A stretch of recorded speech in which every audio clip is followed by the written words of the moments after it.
Good morning, Cullman. Thank you for tuning in to Cullman Today. I'm your host, Cheyenne Sharp, and today is Thursday, September 12th. We have a lot to look at in local news today, including information on a 9/11 vigil held by the local VFW, West Point High School's homecoming court, and an electric vehicle expo event this weekend. All this plus sports, weather, and more. But for now, let's dive into the top stories happening in Cullman today. The Veterans of Foreign Wars Post 2214 in Cullman last night held a flagpole vigil service in honor of the nation's worst terrorist attacks in history, the September 11th attacks on the World Trade Centers and the Pentagon.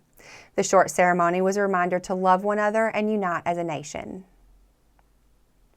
Next up, West Point High School has named its 2024 homecoming court in anticipation of its homecoming game tomorrow against Lawrence County.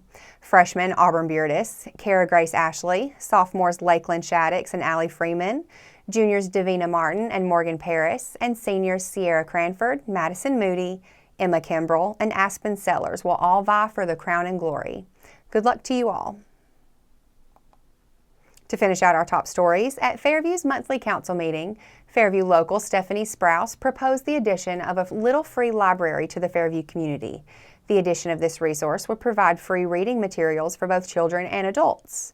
Sprouse, an educator by trade and current employee of Branch Books, offered to set up and maintain the little free library for the town. The council approved the installation pending funding, and attorney approval.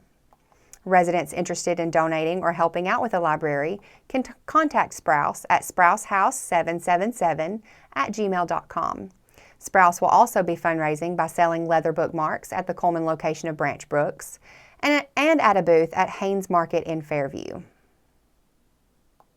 Now that we have the top stories out of the way, we're going to take a quick break before returning with sports.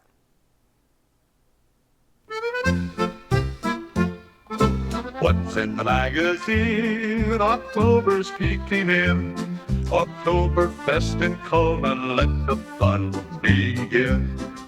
Heroes in our town, business all around.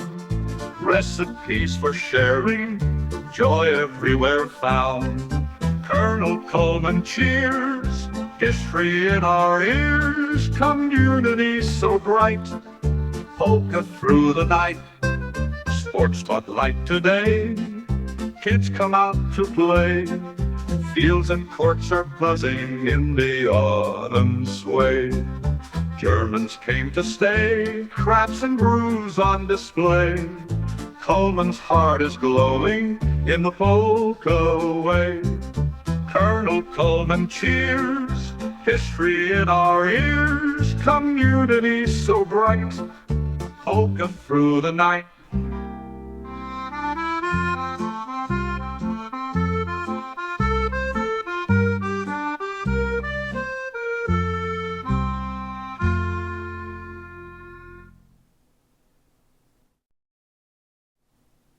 Hello and welcome back.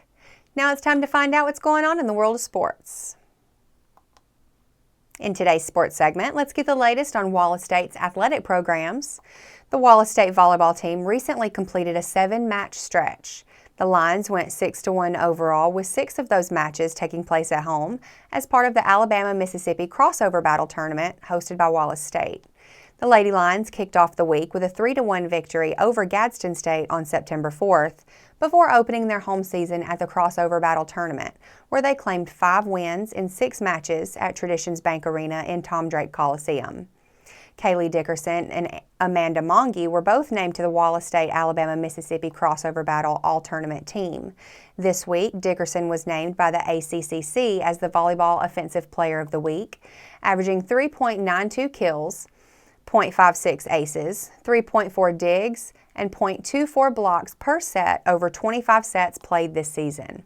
Wallace State currently holds a 12-5 record.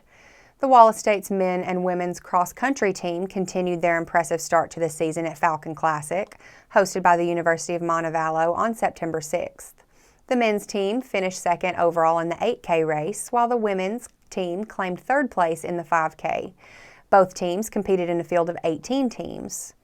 This week, Luke Kennedy was named as the Men's Runner of the Week by the ACCC for his placement in the men's 8K race at the Montevallo Falcon Classic. Kennedy finished third overall behind 2 runners from UAH and was the first finisher out of all the ACCC schools, leading the Wallace State men's cross-country team to a second-place overall finish behind UAH. Last week, Elliott Denard was named Men's Runner of the Week, and Grace Goslin was named Women's Runner of the Week by the ACCC for their strong performances at the JSU Foothills Invitational in Oxford. Denard finished the men's 5K with a 21st place overall finish, crossing the line at 15:47.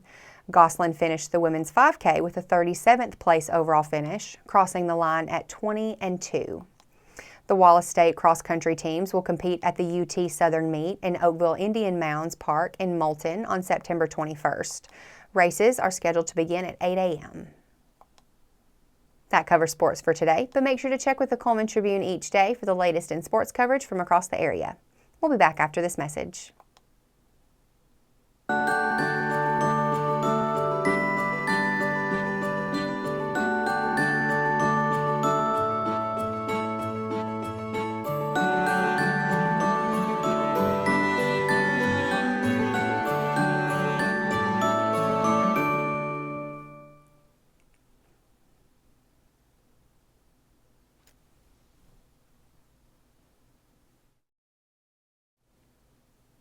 Hello and welcome back to Cullman Today. Now it's time to speed things up with the news rundown. 4 stories in under 4 minutes. Gamer Geeks Cullman will be hosting a pre-release event for Magic the Gathering's newest set, Duskmorn, on Friday, September 20th at 6 p.m. Inspired by 80s and 90s horror films, this set takes a player on a journey through a haunted mansion filled with classic horror movie tropes. For an entry fee of $30, participants will receive a pre-release kit and a prize pack, with the top 3 winners splitting an entire box of the Duskmorn set. For more information on the pre-release event, contact Gamer Geeks Cullman at 256-981-5746 or gamergeekscullman@gmail.com. Gamer Geeks Cullman is located at 2046 St. Joseph Drive Northwest, Suite E. A free electric vehicle showcase will take place at Northbrook Baptist Church in Cullman on Saturday, September 14th. A variety of EVs will be on display, and EV owners will be on hand to talk one-on-one with anyone interested in learning more about EVs. The EV showcase will join other vendors outside the annual meeting of the Cullman Electric Cooperative. The event, which runs from 9 to 11 a.m., is sponsored by Drive Electric Alabama and the Alabama Clean Fuels Coalition. ACFC President Michael Staley will display his all-electric 2024 Chevy Silverado pickup truck, along with a tailgating setup that will show ESPN's College Game Day. Other electric trucks scheduled to be at the showcase include a Ford F-150 Lightning, Rivian, and a Tesla Cybertruck. As food and supply needs have kicked up through the year, so have the volunteer needs of the pantry at the Link. The Neighborhood Food Resource currently has an urgent need for cart assistants during the pantry's operating hours. The cart assistants are an integral part of the pantry experience, from assisting neighbors in making choices from the provided racks, offering conversation and kind words, to finally loading up neighbors' goods into their vehicle. Shifts for cart assistants are Tuesdays and Thursdays in the morning from 8:30 a.m. to noon and from 1 p.m. to 4 p.m. This volunteer opportunity requires to be able to lift up to 30 pounds.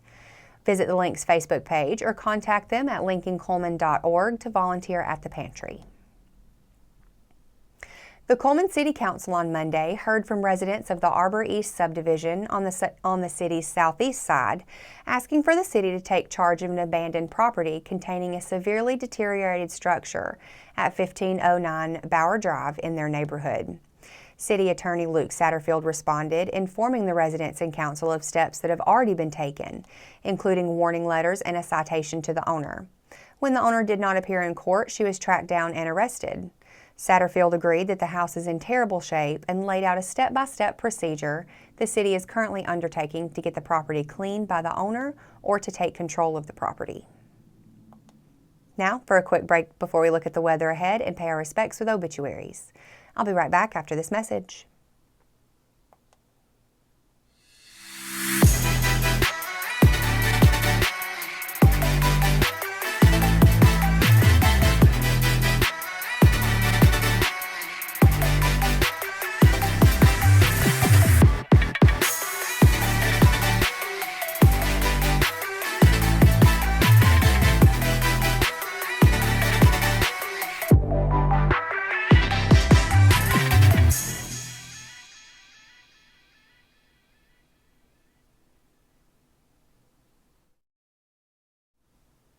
Welcome back. Let's take a moment to pause and remember those who have lost their lives this week as we turn to obituaries.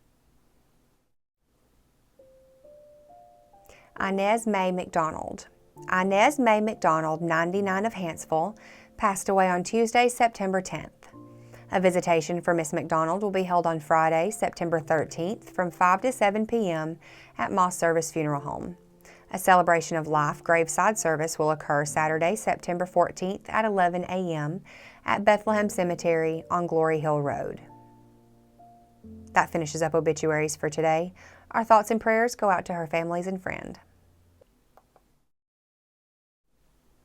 Now, let's take a look at today's weather forecast. Today sees showers and possibly a thunderstorm with a high near 72. Tonight has showers and possibly a thunderstorm and a low of around 64. Tomorrow also shows showers and a thunderstorm and a high near 78. Tomorrow night has showers likely and possibly thunderstorms with a low of around 64. That concludes another edition of Cullman Today. Thank you for joining us. We'll be back bright and early tomorrow morning at 6:30 a.m. I'm Cheyenne Sharp with Cullman Today, wishing you a terrific Thursday, Cullman.